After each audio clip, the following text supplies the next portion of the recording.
mga bossing, meron tayong repair dito na printer. Brother pala yung ano nito mga bossing, yung model niya.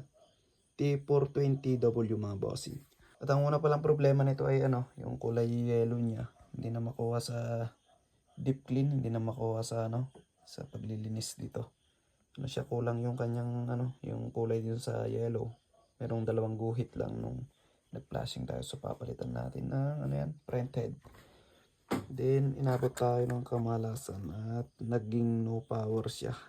So sa mga no power po na printer mga bossing, unang yung i-check dito sa kanyang main power supply. Ito po yung nagsusupply sa kanyang mainboard. Dito po siya. Pala dito nakakonect yung 220. So paparehas naman yung mga ano ng mga printer power supply nila na separate siya. Ito kasi nandito lang. Wala siyang sariling box. Yung iba may box kasi.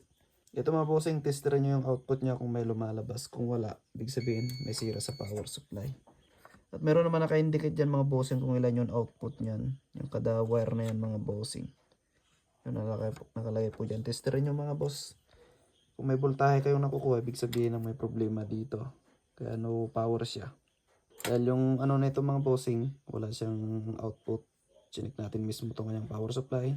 Unang suyulin niya yung mga ano niya mga bossing, yung mga wire niya dito sa kanyang input na 220. Tingnan niyo kung may putol yan mga bossing. Pero madalang naman nagkakaputol yan mga boss. Then check niyo tong fuse. Kung putok yan, ibig sabihin itong mga diode na yan, shorted yan mga bossing. Palitin na po yan. Testerin niyo lang yan mga bossing kung putok na yan. Tapos itong kanyang regulator na ano ba to.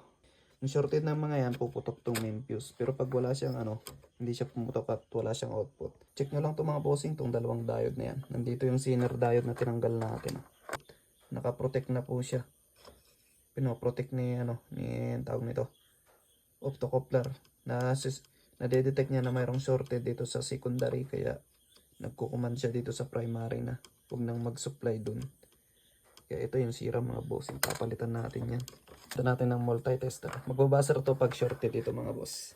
0.05 ohms. Dapat yan, pag i-reverse natin, wala siyang reading. Then sa kabila, ganun naman mga boss. So, basta alam nyo yung gumamit ng tester mga bossing, walang problema dito.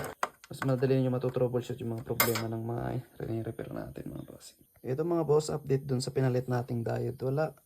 May shorted agad yung pinalit nating diode. Hindi kasi basta-bastang diode yun mga bossing. Baka yung connected kasi yun dun sa ano, sa ground. Kaya pwede nating tanggalin. Tinanggal natin, mayroon na siyang output mga bossing. Kasi sinisira niya din agad eh.